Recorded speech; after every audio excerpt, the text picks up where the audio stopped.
And even though there's a revelation of Atzilus in this world, Moshe Rabbeinu was the one that was able to receive it. In a similar vein, there's a revelation of Nevuah in this world, but only the Nevi'im were the ones that were able to perceive it.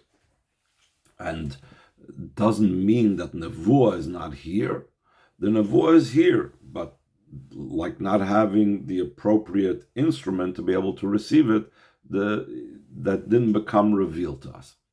So therefore, the same thing with the tzimtzum. The tzimtzum doesn't mean that the oir is not here. The oir is here, except that oir that's not here, that's here, because we are so low, because of the level of tzimtzum that makes us so much lower, and not have the spiritual technology to be able to receive the oir, we don't have it. So let's see line 18, 11th page of the copies, page Tesvav. Even more so, the Frierdiker Rebbe, whose yahrzeit it is, Ayud Shvat, explains in the Maimer,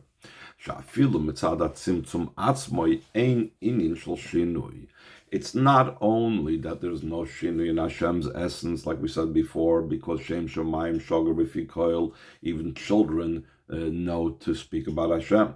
And it's not only that there's no change in the oir, because the oir is down here as before, but even from the tzimtzum's perspective, the fact that there was a tzimtzum, there is also no change. So the Rebbe is going to explain, first of all, by quoting what the Frierdiker Rebbe says. So he says in line 20, the Gamel Gabeinu, the Seder Shtalshlos, the first tzimtzum, and all the tzimtzumim of Seder Shtalshlos, Harehem B'Shvil Hagilui, they are for the sake of revelation. That's the purpose of all tzimtzumim, whether it's the lesser tzimtzumim, that are tzimtzum b'derech miut, they're in a way of lessening and decreasing the light, or they are tzimtzum b'derech siluk, the ultimate tzimtzum, where all the light left, the tzimtzum addition. All of them, they have their purpose, their goal is revelation. It's not Hashem took away the light because he didn't want there should be light over here. Hashem decreased the light because he didn't want the light to be that much here. No. He wanted to enable that the light should be able to come out, and even in a more powerful way. To do so, the first step had to be tzimtzum, as we will explain. So he goes on line 22, the liyos the ikari not tzimtzum ubechdei kabel, since the main idea of the tzimtzum is that the oir, the light that Hashem wants to share with us, should be able to be received and accepted. Like we brought about before in the mashal of a teacher with a student, that the teacher needs to bring it down to the level that the student should be able to receive it, and that is done only when the teacher, when the Rav, removes his entire way of understanding of this. So this is not the tzimtzum, let's say, by the Rav, and so too the tzimtzum by Hashem, is not because the Rav doesn't want to share, just the opposite. The Rav is doing the tzimtzum so he should be able to share. If so, since that is the case, that the purpose of this tzimtzum is not to hide, but to actually reveal. So if so, the constriction, the tzimtzum, is not something that conceals. The idea behind this is, so this is a quote from the Frierdiker Rebbe. So now the Rebbe is going to elaborate upon this. How does this work? That because the tzimtzum is there to reveal, therefore it's only in regarding us that we're calling it a tzimtzum. So he goes on to explain line 24. The idea behind this is, like he explains in the mashal, the desire of the Rav is that his plantings should be like him. The purpose that the Rav is doing this for is to be able to create students that mimic and are able to understand the ideas, hopefully, the way he understands it. Literally, it means nitiyos of kamoisav, that when you plant, when a tree leaves its seeds to be planted, it expects, and the wants that the next trees that grow from it, the next saplings, should be like it. Hainum, this means Shatachlasi, the goal is that eventually, that's the goal, that eventually the Talmud should be like the teacher. He's hoping for the Talmud to be at that stage where he'll be on the level of his teacher. But there is a process. So that the student should be able to reach that level, to be nitiyos of kamaisai. There has to be initially the constriction and the removing of the intellect of the teacher completely.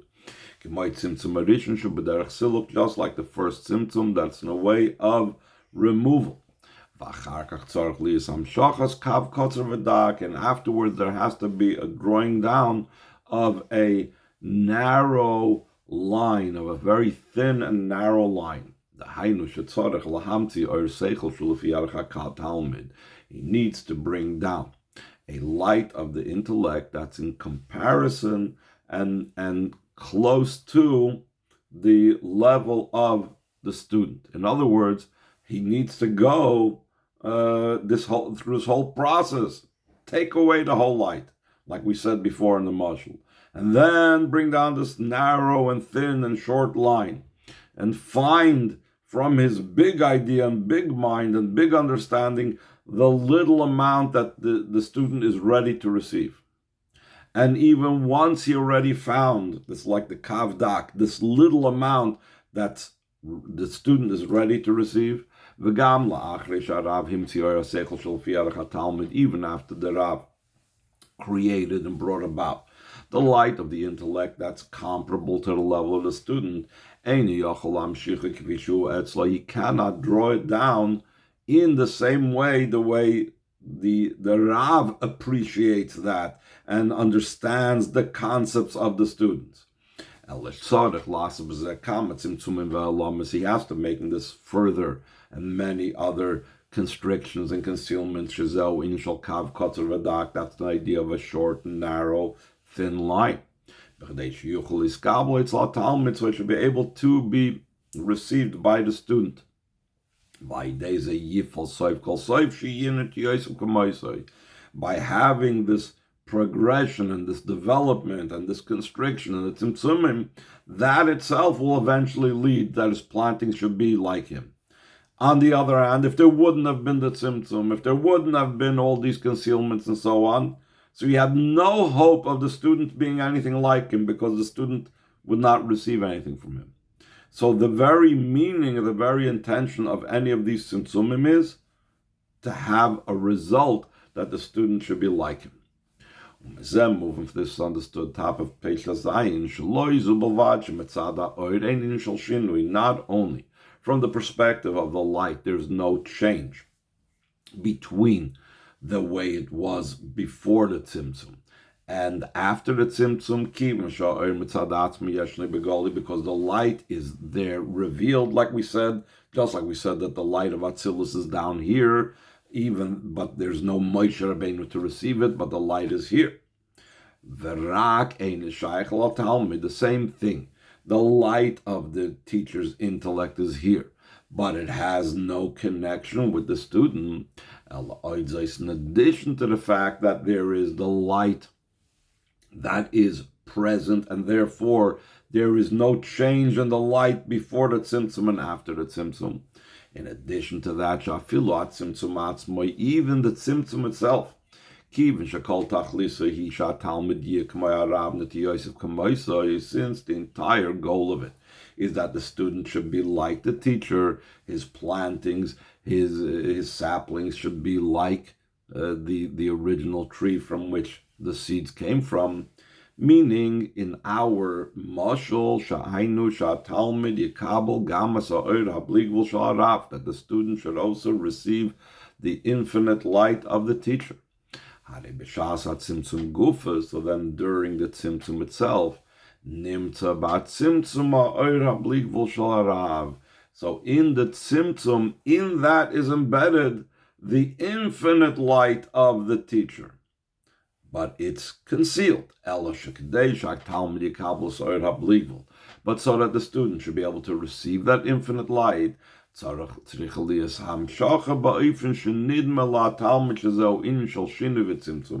it has to come down in such a way that from the Talmud's perspective, he believes that there's a change over here, that there's a constriction over here. But he realizes and he sees that it's not a true change. Rather, that it is in the way that the teacher sees in it, the idea that the plantings are like him. That from the perspective of the Rav, when the Rav looks at what he's doing, the student only sees a little pieces being given to him.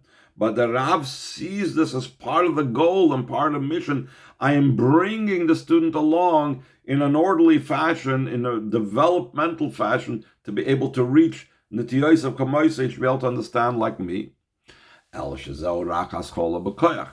that when the Rav is first doing this via the Tzimtzum, it's only the beginning and it's only the potential first for the Nitiyos of Kamoisei that the student should be able to attain the level of the Rav. But afterwards it comes down and is revealed in actuality. Okay, so here we explained all about this idea of the unchanging aspect of the all of the processes that the oyer goes through, all the concealments. We're talking here about Lamaila Mailad and Ketz. Lamaila Mailad and Ketz is about concealment. So all these concealments are in a way that they are unchanging and they don't chas shalom make any type of differentiation, the Eibishter and so on. So he says in Ois Hey, line 15, Omnam afal pishalachri kol ayin yonim de pulusat simtzum hareze boyfn loishanisi. Even though after all the matters of the effect of the tzimtzum, like we said before, it's in a manner that I'm unchanged, Mikol makom still in all benegel inyan hagilui concerning the idea of the revelation, hareze boyfn the helam achar helam. It's still in a manner of one concealment following another concealment. Meaning, in essence, there's no change. But when we actually look at what's being revealed, it's just the opposite. It is a powerful concealment. Though you have this whole potential for the greatness of the student, but what's actually taking place in his perspective is one level of concealment, another level of concealment. Like it was mentioned earlier. From the teachings of Baal Shem Tov Be'inyan, is slapshas be'asr mishtayim oisis min aleph ad tov, concerning the enclothing in the 22 letters, from aleph till tov. V'adli slapshas b'toyu v'voy v'choy shechulu, until it's enclosed in the, like we said, the 4 levels of the klippus, toyu v'voy v'choy shech and tahoim, and that is the idea of this great concealment.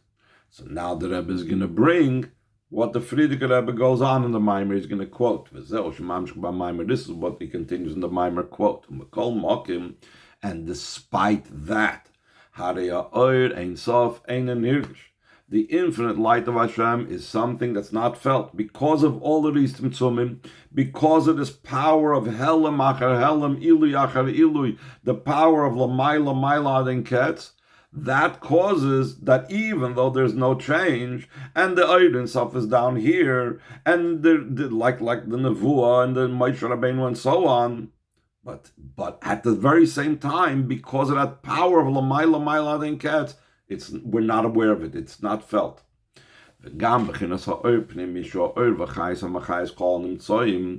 Also, that light that comes down internalized into the world. It's the life force that gives life to all existence. Still in all, even though it's enclosed internally and the creatures are living from that life force, at that very same time, they are not aware of it. There's such creatures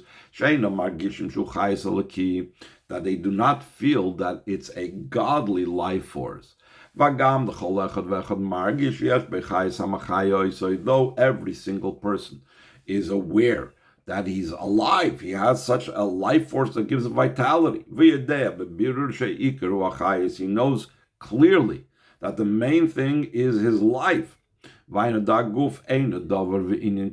the body is no matter whatsoever, and the main thing is the life of the body.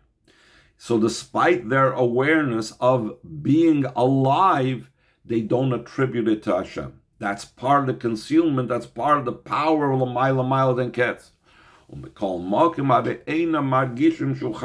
They did not feel that it's a godly life force. This is, in general, how we explain. Throughout Chassidus, we talk about the difference between Mamal Kalalmin and Soiv Kalalmin. Mamal Kalalmin permeates the creations, that the creations feel the life force, whereas Soiv Kalalmin transcends and it's beyond, and the creations do not internalize it and feel it. But how can Mamal Kalalmin, the Oir Pnimi, be considered as felt? We're saying that the godliness is concealed. So the felt has 2 points to it. One point of being felt is feeling that you are alive. The power that Soiv Kalam does to create Yesh Ma'ayin, one cannot be in tune with that creation process of Yesh Ma'ayin. But that I'm alive, every being knows that they're alive. Then, of course, there are higher beings like Malachim or Tzaddikim, whatever, that not only are they aware that they're alive, but they are aware that it's a godly life force that's in them. But the concept of Mamal Kalam is not how much we are aware that we are, that there's a godly life force within us. That's part of the concealment. That's part of the L'mayla den Ketz. But the Mamal Kalam that it permeates us, that's internalized, means that we are aware that we're alive. We feel that life force and energy in us. Let's continue in what the Rebbe quotes from the Maimer, line 28, about how at the very time that I'm alive and I feel my life force, I am completely oblivious to the godly nature of the life force. So he says in line 28, V'yisedem is even more so, Maimer, like the Maimer adds, Sha'or mis'alum mistater madrega l'madrega, that the light becomes concealed and hidden from one level to another level. Till it could say that for me, that to me is the Nile, that I am the one that's in control of the Nile, like Pari said, and the power and the might of my hand, the strength of my hand, is what caused me all this success and all this wealth. So the Rebbe explains now what the Frierdiker Rebbe is saying in line 30. The idea behind this is the lechura seemingly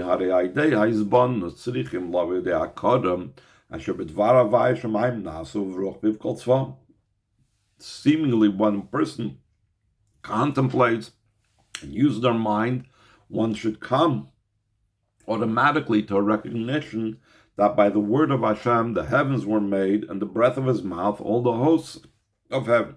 Like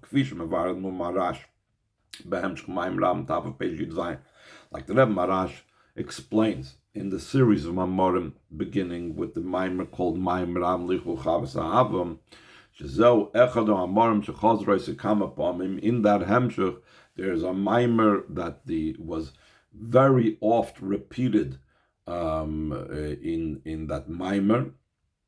In that Hemshech of Mamorim, there's one of those Mamorim that was very oft repeated by the Rebbe Marash. Shekol Dover Gashmi. Over there, the Rebbe Marash explains that every physical item and matter, Murkiv Ma'arba, Yesoidis, Eish, Ruach, Mayim, and Ofer, is made and put together from the 4 elements of fire, wind, water, and earth, meaning that there's no physical existence that doesn't have a mixture of all these 4. Obviously, some have more of one and less of the other. Some have more water, some have more earth, etc., etc. V'kasher yispor du kol yisoidus, the Rebbe continues in line 4. When all of these elements were to separate, or when they do separate, azai lo yishor me'umma, so then nothing will be left of that particular item, creation, and so on. Nimtza comes out, what is the true existence of all physical things?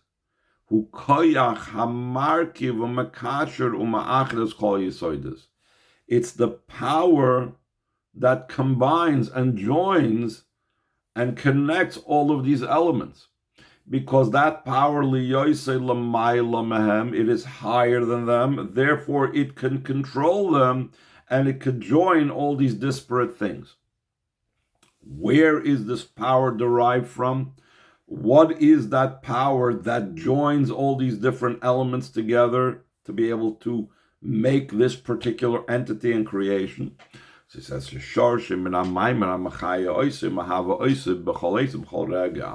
its root is from the utterance of the Asorim Amoris that gives it life and brings it into being every and all times and every moment. But often in the manner, like the Alter Rebbe says in Shar Yichud V'Amunah, Shel Olam Havaya Dvorcha Nitzvah Shemaim, that always Havaya, your word is set in the heavens. In other words, when we speak about the Dvar Havaya, the words of Hashem that comes from the Asara Amaras, from the 10 utterances, to give life force, vitality, and bring the world into existence, that in every being, according to that being, that is what holds together the Eish Ruach Maim and offer of every entity. Like the Reb Marash adds over there, we're holding line 10. As a chayis v'aruchni shebachol nivra hashefea boy, mimoitzi piavaya v'ruach piv. If we would have been given the capability for our own eye to see the spirituality, to see the vitality that's in every created being, that comes from what came out of Hashem's mouth and the breath of his mouth, so then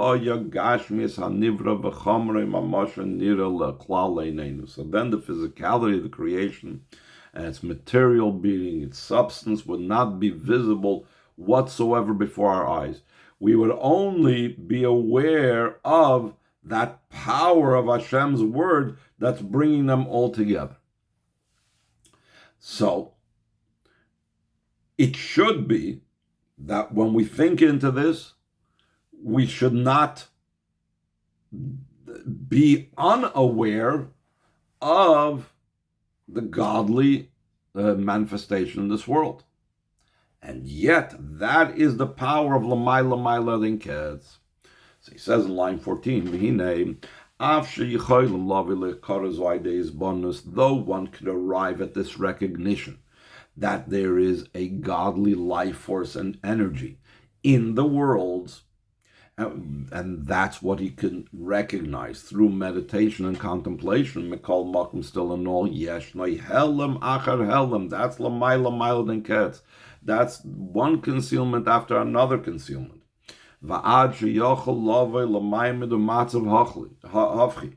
To such a degree is the concealment of Hashem's L'mayla and Ketz so powerful that we can come to a total opposite state than recognizing Hashem in the world. Loimar, to say, Liya Oiri, that the Nile is mine, I created it, it's the power and the might in my hand, in